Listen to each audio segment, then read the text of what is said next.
Can you help me define what ethical marketing is today? Knowing it's from the agency perspective, I just want to try to give our listeners an understanding of what our goal is today. I would say it's about creating alignment between what you promise and what you sell and what the customer actually experiences. Trying to get that alignment so that it's not about being nice or giving the answer that's expected, but it's about being honest about what you can and should expect. And maybe not always speaking to, whatever metric or whatever, buzzword might be what they're there to hear, but telling them like, hey, this is, as the practitioner, this is what I see, boots on the ground, even if, it's going to put you on the back foot perhaps. Yeah, I think there's a phrase that comes to mind. Happiness is the gap between expectations and reality. And I think it applies to everything in life, but very much so in the agency sphere.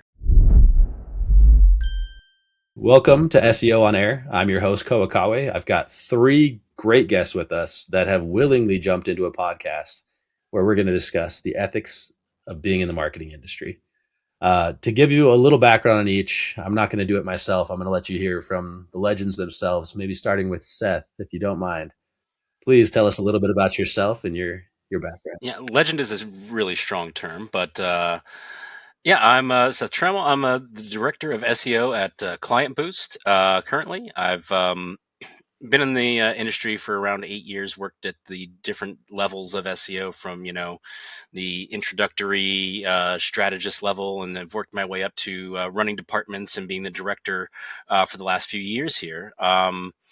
It's just, I'm very much, I feel like a student of the game. SEO is that one discipline in marketing. I feel like if you fall asleep or you stop paying attention for just a little bit, it gets away from you in a hurry. And so I've kind of made it a point to always be kind of continually investing and learning within here. And so that's kind of and I just love talking about it, which will probably come out as we get in here. So I can definitely talk a blue streak on SEO, and really excited to be doing this with all you guys today. I appreciate you joining us, Seth. Thanks for joining. Joe, please tell us a little bit about yourself. Yeah, my name's Joe Robison, based in San Diego, have a remote team. Green Flag Digital is a growth marketing and AI visibility agency across search, AI systems, and PR. I came up from a technical SEO background and then kind of broadened out into general marketing, and then found myself back into the SEO world and have been kind of growing more on the PR and digital PR side the last 10 years or so.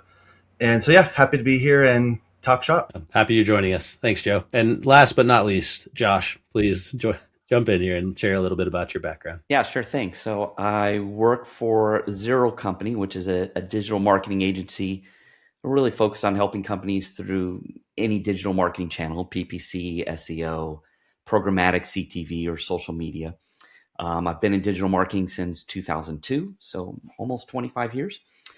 And currently, though, my role and where I get the most joy is as a fractional CMO. So typically what I'm doing is helping companies build a predictable, scalable customer acquisition engine, and usually helping companies in the $3 to $10 million annual range that really want to escalate and double, triple, 5x their revenue, often through franchising, et cetera. So primarily in that fractional CMO role over the entire marketing department. Well, I'm excited to have your experience. I think the fractional CMO is an interesting title that we've seen a lot more of over the last few years. So if we had more time, I'd try to make you define all of those details for us too, so we could understand it all a little bit better. For today's goal of understanding ethical marketing and knowing that it's more from the agency perspective on like what we provide to our clients, I want to open it up and have the three of you just feel free to jump in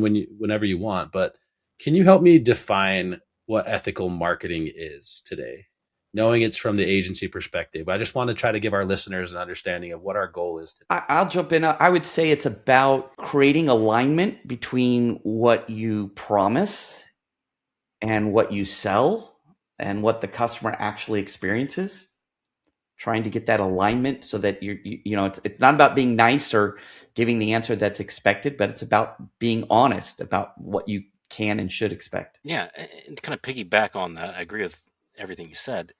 I think also too, it's about even when it's uncomfortable, telling the client perhaps things they don't want to hear, because that's what, as the marketer, as the expert, that's what you're seeing. Like, if their needs, maybe when they came in, as they self-explained, don't align with what you're seeing there in the field, giving them that kind of maybe sometimes hard truth, and maybe not always speaking to, whatever metric or whatever, buzzword might be what they're there to hear, but telling them like, hey, this is, as the practitioner, this is what I see, boots on the ground. Even if, it's going to put you on the back foot, perhaps. I was going to say there's a frame that comes to mind that's happiness is the gap between expectations and reality.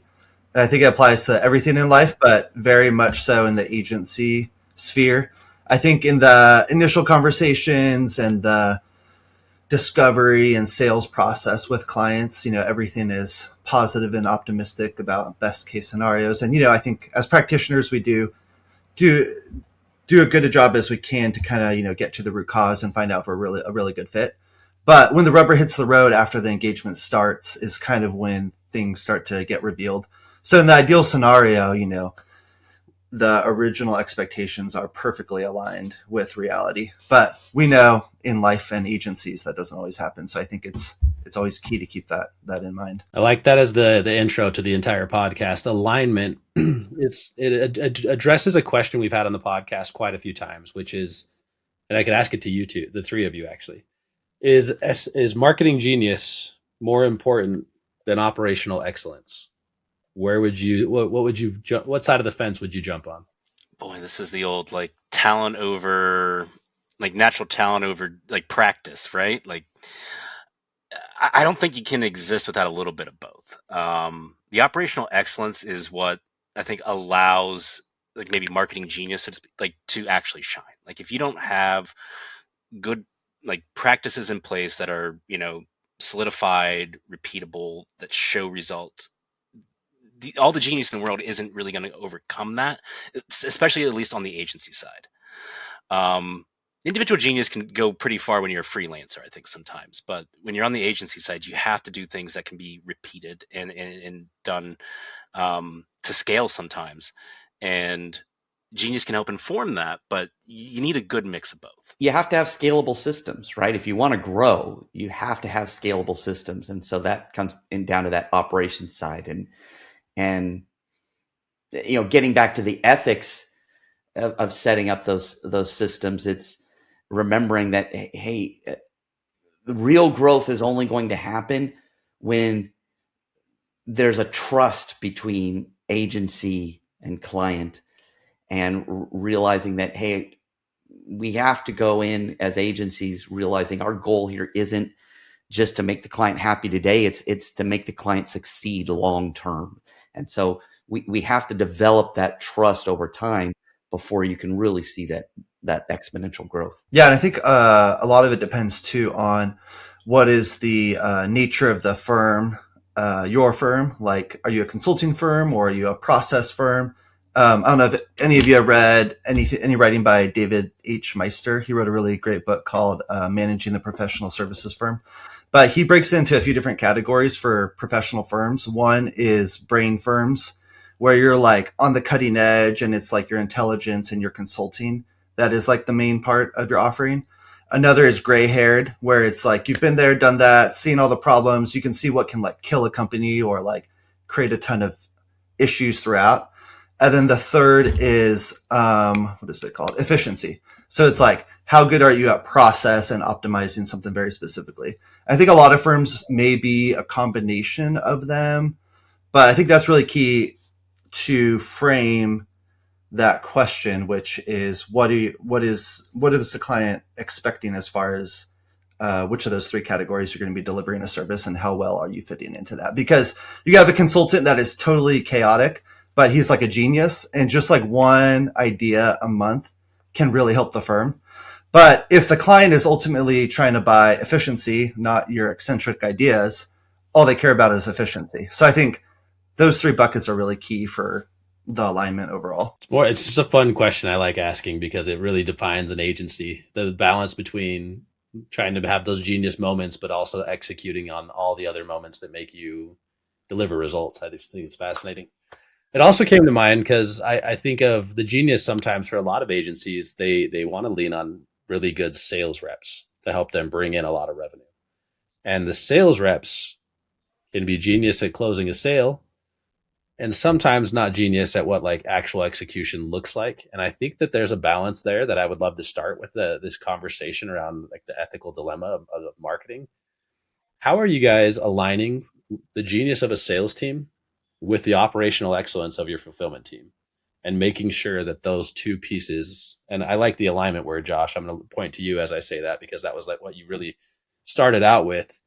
How can you make sure that those two are aligned to make sure that you're ethically delivering the experience that you committed to? Yeah, I'm not going to lie. I think that's something that at Zero Company, we struggled with for a period of time where we would see the sales department sell something and then it would get to the account team and they'd be like, what? This isn't the service they need. This is, they might want this, but this isn't what's going to move the needle. This is going to be a client for 6 months and then they're done. So for us, what we found to get that alignment was it was important for the account side to be involved in the sales process. And maybe at first there might be some grumbling with that, like, I don't want to spend more time on this. I didn't get into this because I wanted to do sales. But when you start realizing, well, wait, do you want a client for 5 years or do you want a client for 6 months? You know, you realize, oh, wait, I need to be involved so that we can give them the right solution, so I can educate the sales department on realizing, wait, this is what you should be selling them. This is what they need. And you get that alignment early on. Yeah. I'm glad to hear you say it because that's here at KlientBoost, like that's the method that we've taken. And that's, you know, in past stops too, I feel like that's what it takes rather than having to try and get a salesperson to be an expert in the field is asking too much of them. It's not what they're there to do. But for like SEO in particular, I feel like every website is so different. You can't go in and give, you know, a homogenized experience and expect that to produce results. It needs that kind of personal touch, the almost bespoke quality to actually deliver. And that's where, you know, that's what I do. I jump in, I do, you know, overviews, audits, and then I go in and I speak to their exact needs as I see them. And I think that's the only way to really manage that truly effectively. There are shortcuts, like they can, you know, good discovery calls can be essential. Like a salesperson who can do a good discovery call on your behalf can tee you up to really go in there and, you know, speak to their needs the best. But I think if you leave that service side out of it, then you're going to end up with, like you said, somebody who's not there for long, somebody who got sold something they don't need. And when it doesn't provide anything they want, yeah, they're gone before you have a chance to even, know they're on their way out. You've lost that trust at that point. You can't go back and go, oh, you know what? We realized what you really needed is this. It's like, well, why would I believe you now? Where was this 3 months ago?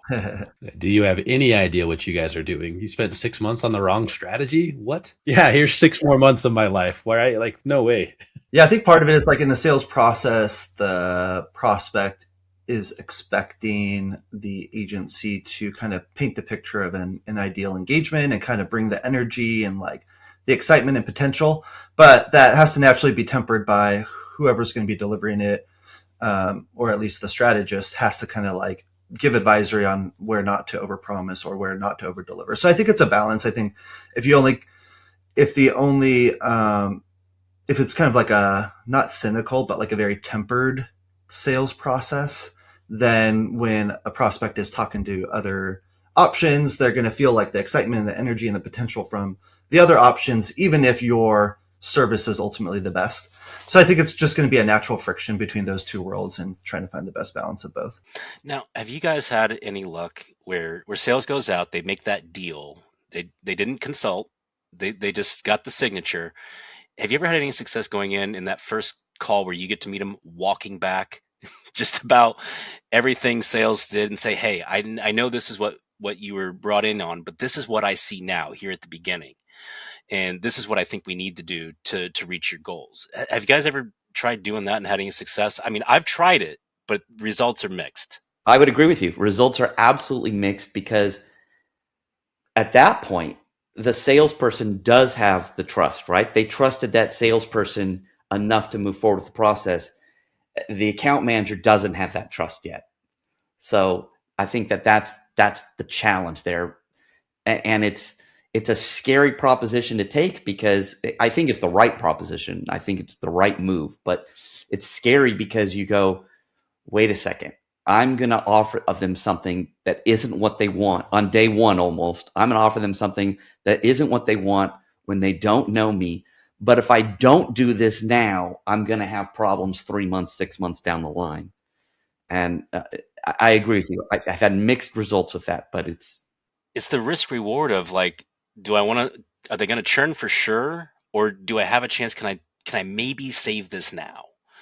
And let me jump in here, guys. I have a question that I wanted to, because is it ethical to sell the wrong solution? If you don't really believe it's the right solution, the customer thinks it is, and the sales rep thought it was, but you as an account manager or whoever comes in on it is like, maybe this isn't the right strategy. Is it ethical to move forward with it if it's what the customer wants? The only point when I will do that is after I have been allowed to say my piece and say, hey, I honestly do not think that this is what is best for you, best for your business, best for your website. Present the other side of it, and they say, I don't care, I want this anyway. Then I love that. So you can sleep at night, right? Right. As long as I get a chance to get in there and just provide the counterpoint, then, I don't feel like I'm unethically selling them something. It's like, hey, you want it? We've got it, I guess. But I did at least say up front, I don't think this is what you need. And I try to emphasize that, look, at this point in the relationship, when it's early, you know more about your business than I do, or you should.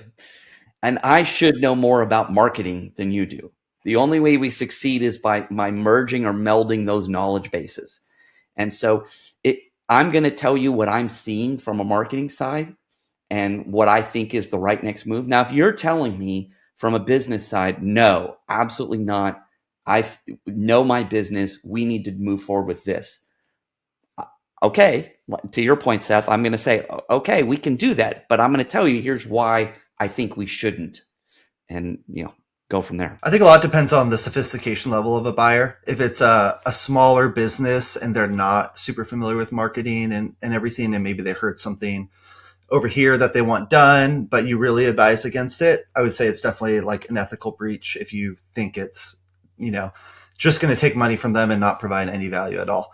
I think for most prospects at like midsize or enterprise companies, in theory, they would be more sophisticated, and I would always, recommend the best course of action. But there's a lot that goes on inside of larger companies, a lot of internal politics and everything. And even though what they want done may not be the highest priority in my perspective, if they're doing it for all these other reasons, quarterly goals or for their larger team, then again, like you guys mentioned, I think it's up to them to make that decision, but should definitely, as the agency provider, whether you're a strategist or a salesperson, kind of recommend your priorities in the order you recommended and kind of allow their input at the end of the day. But I think it's kind of like, it's always like a gray area and a sliding scale.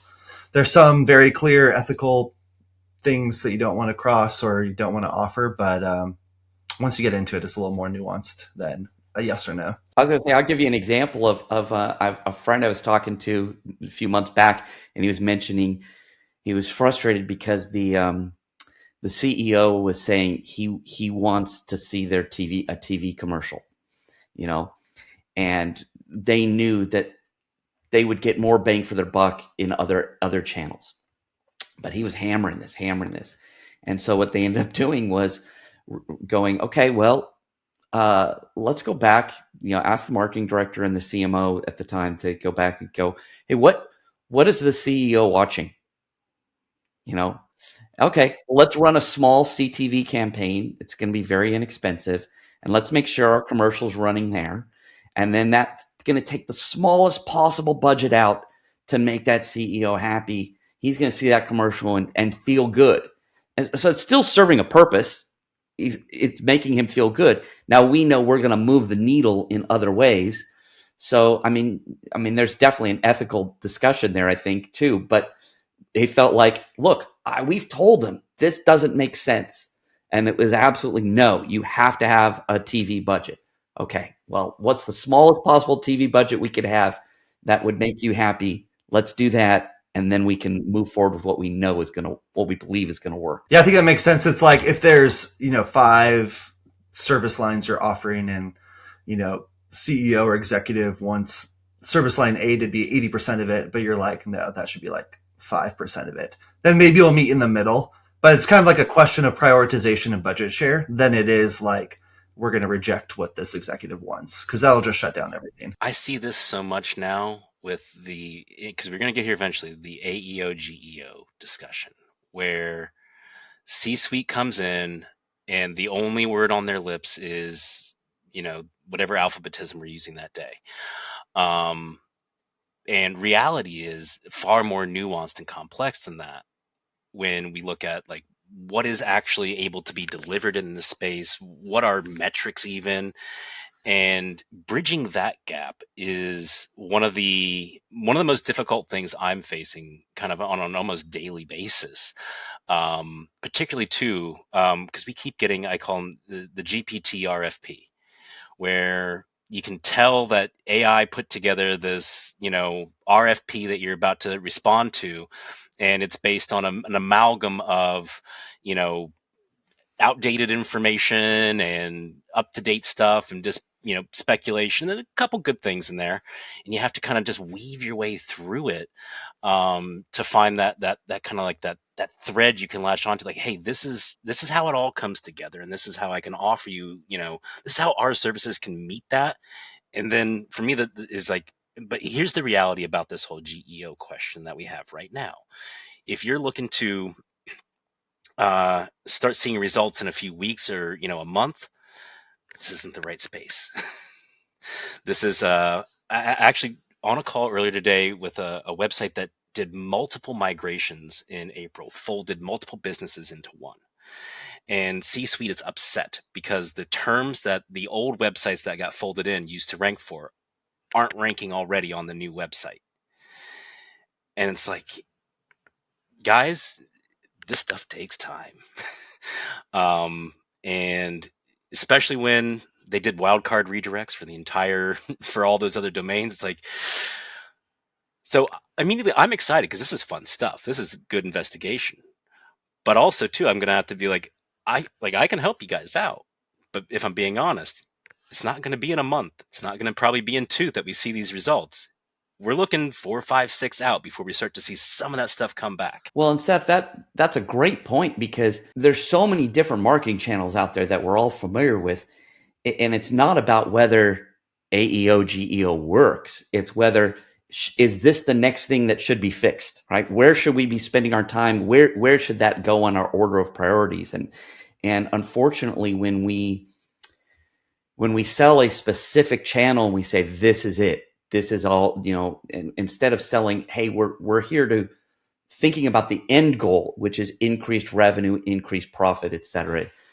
When we sell a specific channel, the unethical marketer gets into, well, I need to prove that this works, rather than thinking about, okay, well, I need to go into this with an open mind and determine, did this work? What worked? What didn't work? What should we double down on and what should we dump? I want to jump back onto the thought about prioritizing that budget based on what you think is going to be effective versus what the customer thinks is going to be effective. Going back to the commercial, I had a conversation with the marketing agency that their client wanted backlinks, and they were doing some PR backlinks, but they were the very, very small PR backlinks on like Forbes that they post a tiny little article. I don't even know if it's indexed. It's just like this tiny little thing, and it shows that it was on Forbes, and the customer feels these happy feelings because they see the name Forbes in their reporting dashboard. But the agency's like, yeah, we know that those probably aren't effective. We're just using them because they like to see them. And I had that weird feeling of like, man, you need them to be a customer because you want to help them. And they might not be a customer if you don't put them on these websites, and you're torn to kind of using their budget in a way that isn't the most effective. Even if it's 150, 300, whatever it is, they have a limited budget, and you have to prioritize success the best you can. So I want to know, that was kind of the easy way out, giving them what they want. When is it okay to just tell them no? And I know we've kind of touched on this, but I want to go a little more definitive on this. I'd say when expectations are impossible, right? When you say, well, I want to do this strategy and I expect to double revenue in 60 days. It's like, well, okay, that's not going to happen. So just be aware of that, setting the right expectations. So, and also I think I'll speak from the fractional CMO side for a second. When you see other processes that are broken, right? You see like a broken sales process or a broken operations process or a poor customer experience. And you go, well, wait a second, this isn't the time to spend $50,000 on marketing. You need to fix these other things first, or, the agency's going to generate a bunch of leads that we're not going to be able to fill. The other one I love is the broken attribution or broken analytics process, where it's like, we can do all this, but I don't even know what we're measuring because our measurement's broken. And one of the things I know enough about GA4 and GTM to be dangerous, is what I always kind of say. But I find that the expertise in those skills is so undervalued that so many companies are hesitant to invest in a true expert to just fix everything the right way. And they always look to some other marketer to do it. They look to SEO, or they look to somebody else in the pipeline, like, hey, this is your thing, right? You can do that. And it's a shame. I always make the recommendation, like, hey, I lead with the line, I know enough to be dangerous, but I'm not the guy you want here. I can point out some of the things that are broken, but you need to go and get real expertise to come in and fix it. That's one of the things I'm really grateful we have at KlientBoost. Is the first time in my agency, like, we have a BI department. We have experts who we can call in and tap when that stuff is really broken. And it's such a breath of fresh air, talking to those guys, because they know that stuff so well. And it's such a discipline. But yeah, sorry, I digress. No, yeah, I 100% agree on the analytics side of things. I think you want an objective analytics or BI person that is not doing the work themselves in an ideal scenario. Obviously, you want every function to be able to get into analytics, but you kind of want that objective opinion, and even better if they can report directly to the executive or the buyer. But to answer your question on no, I think I want to go back to that. That's cool ethical alignment right there. Like, the data guy is not aligned with the customer. He's aligned with an executive to make sure that the data is not subjective. It's objective. Yeah, I think they bridge the gap. Yeah, I was like, I wonder if I should offer a service where we do nothing else but analytics.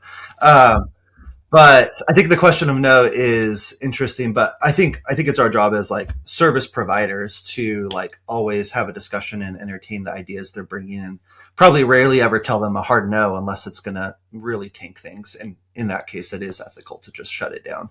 But I think it's important to ask, what is the question behind the question? What is the bigger strategy they're thinking? Is the person you're engaging with, are they getting top-down orders from the CEO to push this thing forward?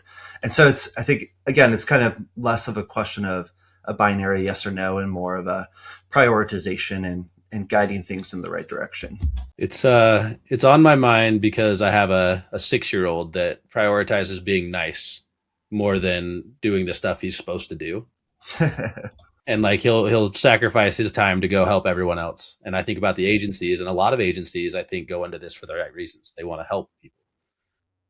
And they say yes to too much.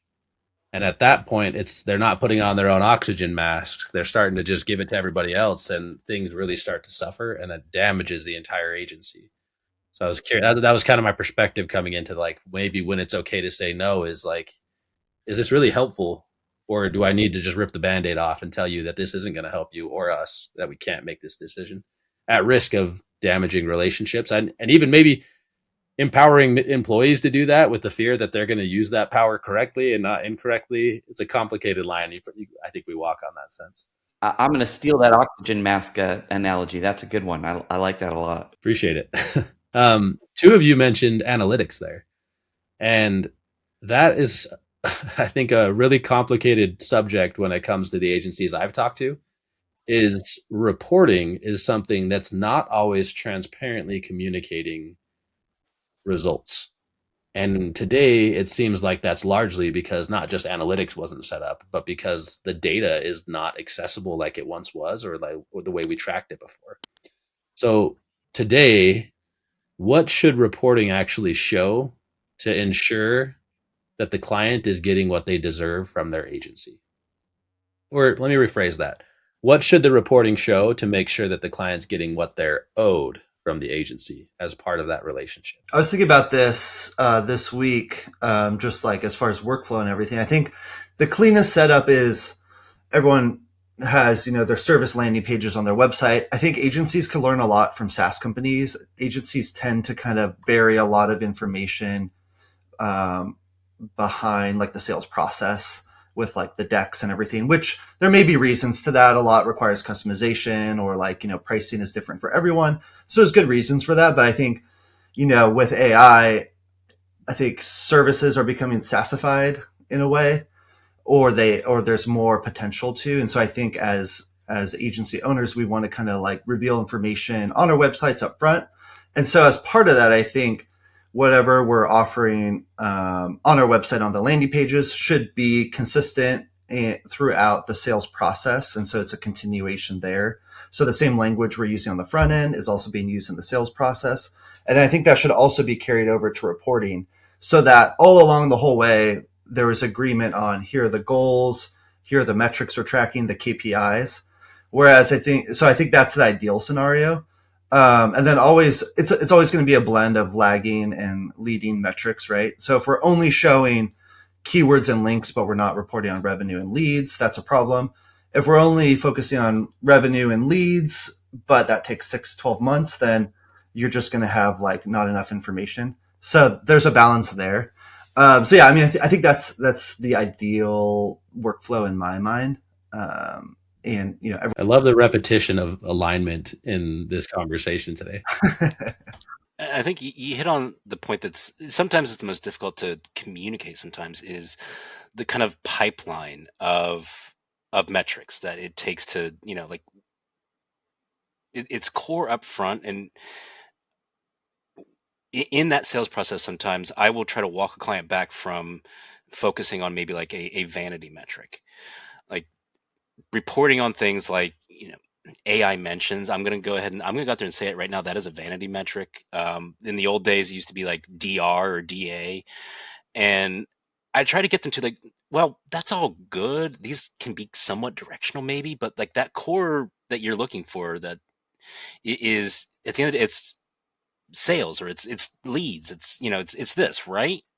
So it's like, all right, well, here's how we're going to build to that. Now we're not going to like like you said, Joe, it's like, that's going to be maybe 6 or a few more months down the road, but you got to paint that picture for them of here's the metrics that are going to lead us to that. This is what we're going to see first, and then that'll lead to this.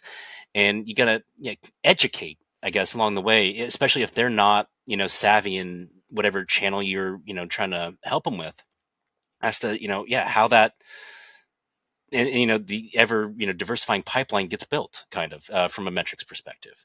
And so I try to make sure that the alignment up front is on, we're going to go after this. Your core metric is this.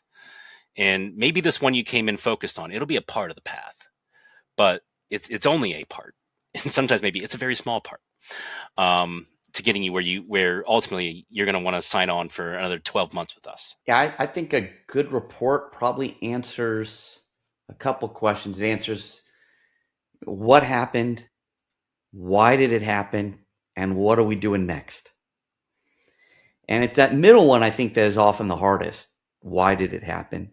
And I think an ethical marketer has both the courage and the humility to sometimes say, well, we don't know exactly why this happened.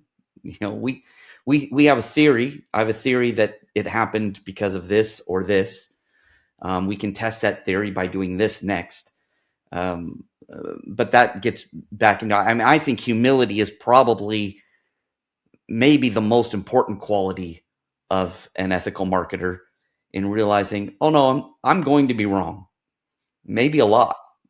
but I'm going to have, and I, It's funny because I always joke that SEOs have never been wrong, right? Like they make a mistake, they just pivot a little bit, so they keep going. I think you have to have that humility. You have to, because you have to be open to testing. You have to be open to, there's another better solution out there than what I thought of.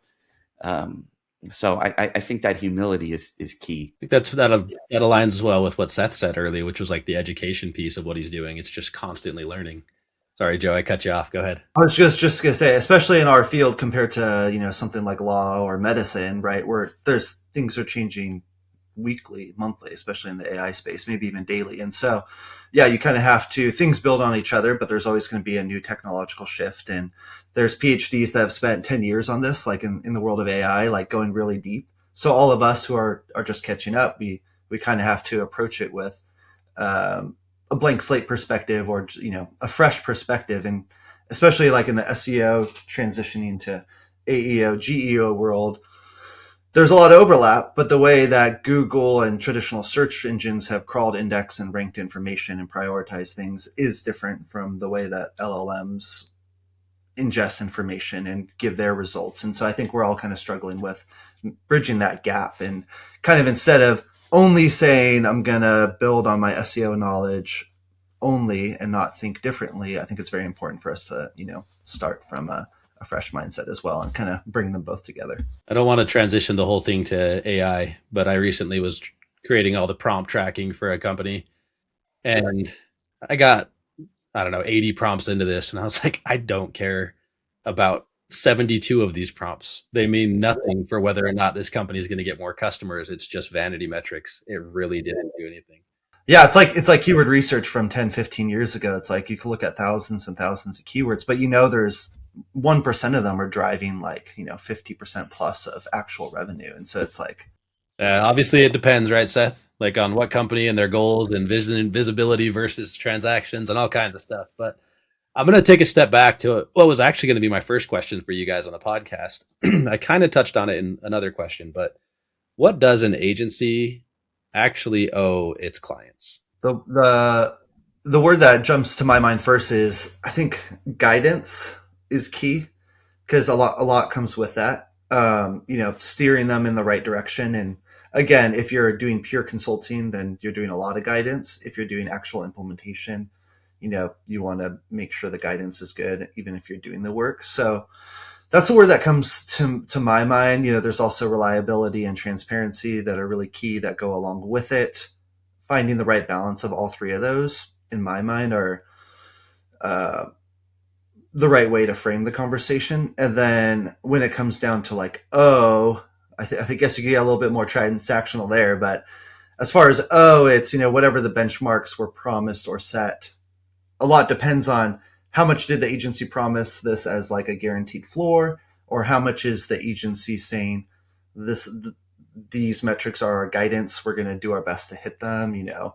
Marketing is an art and a science. We can't always guarantee we're going to hit the metrics. So I think that's, at the end of the day, like the guidance and the transparency and the good reporting is key there. And I don't know if we touched on this yet, but what do you do if you give the guidance that you're going to hit these goals and you don't hit them? To what level are you self-correcting before you get there? How much are you having a heart-to-heart with the client saying, we were aiming for these, but because of these issues, we weren't able to hit it. We're going to make these adjustments, and the next cycle, we're going to come back stronger. So, I think I like that. I'm going to make that the next question, actually. What happens if you don't hit your KPIs?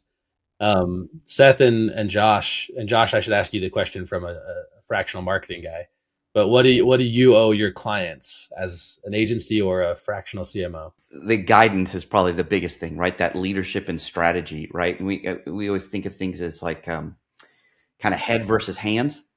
So, the agency role is usually more on the hand side of what are they going to do, and from a CMO standpoint, it's more on the head side of like, no, I'm the one throat to choke, right? Something goes wrong, I'm going to own it. Something goes good, you're crediting the agency, you're crediting your team, etc. Something goes wrong, it's my fault. So, owning a strategy, providing the strategy, owning that strategy, being transparent, being honest. And those are all critical. Yeah. The two first words that came to mind were clarity and transparency. I think one of the keys to that I try to bring to any engagement we in is just a really clear and well understood statement of work. Like, I think it protects both sides. Like, this is what we are both agreeing on that is going to happen. These are the metrics that we're going to pull for.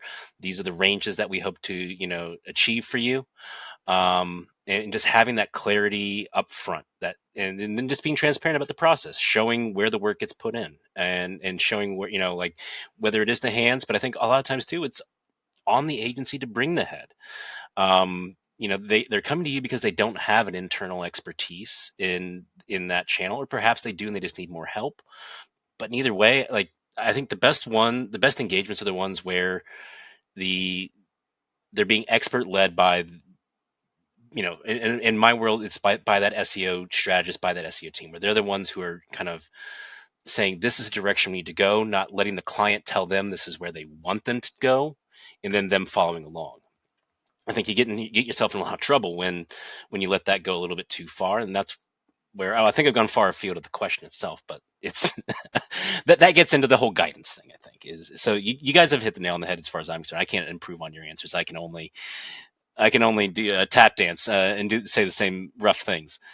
Yeah, the guidance came to mind. Like, I was thinking about a map maybe, and like where you want them to be and where they want to be need to be aligned in that same alignment. It's not always easy to understand where they want to be.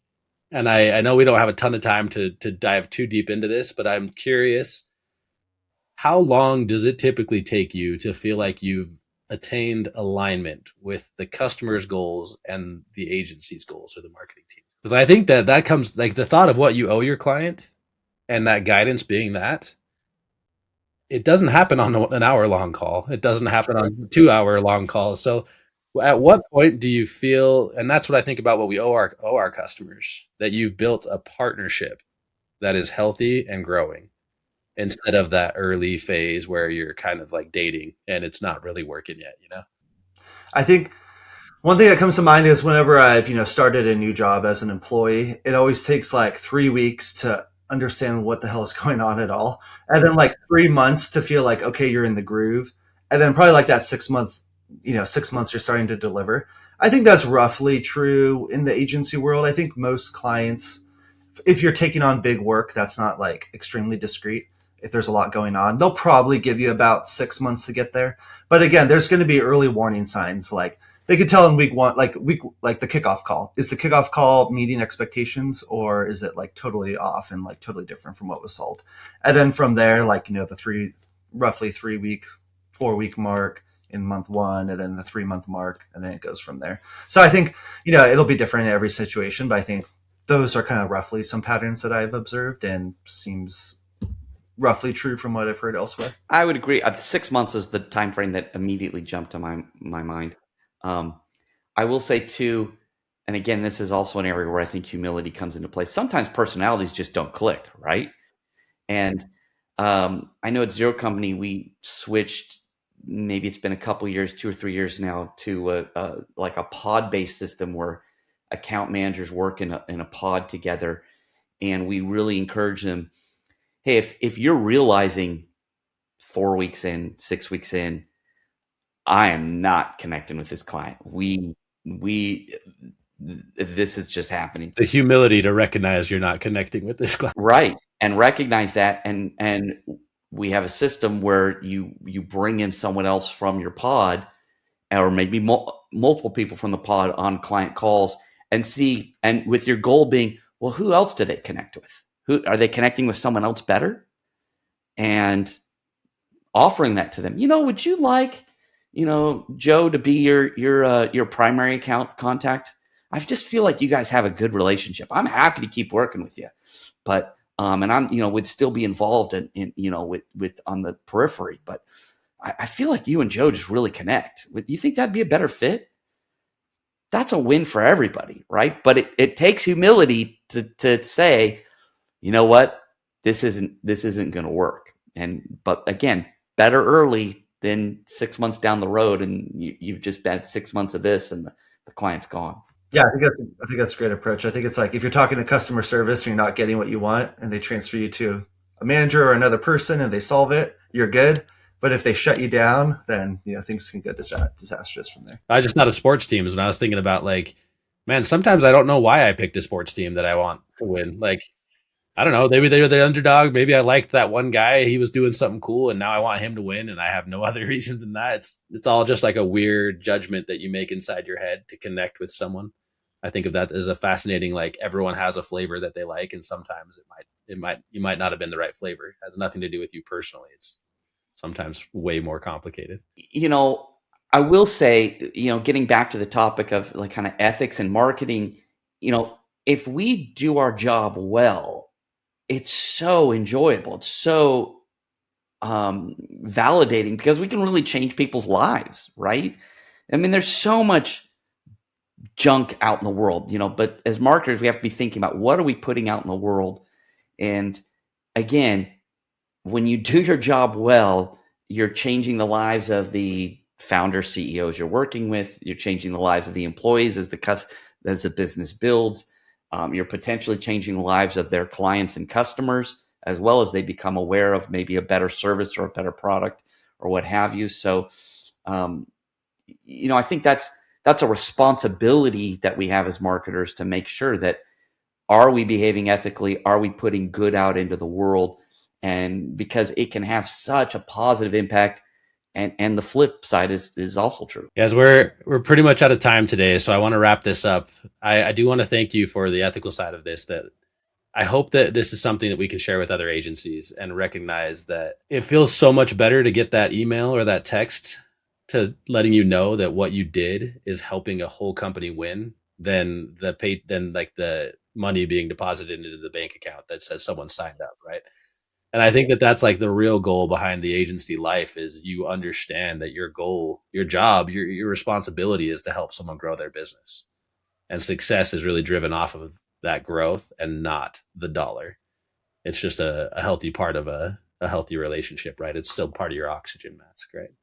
So, Joe, Seth, and Josh, I appreciate you joining us for this episode of SEO On Air. Hopefully we'll have you guys back on again soon, and we'll see you next time.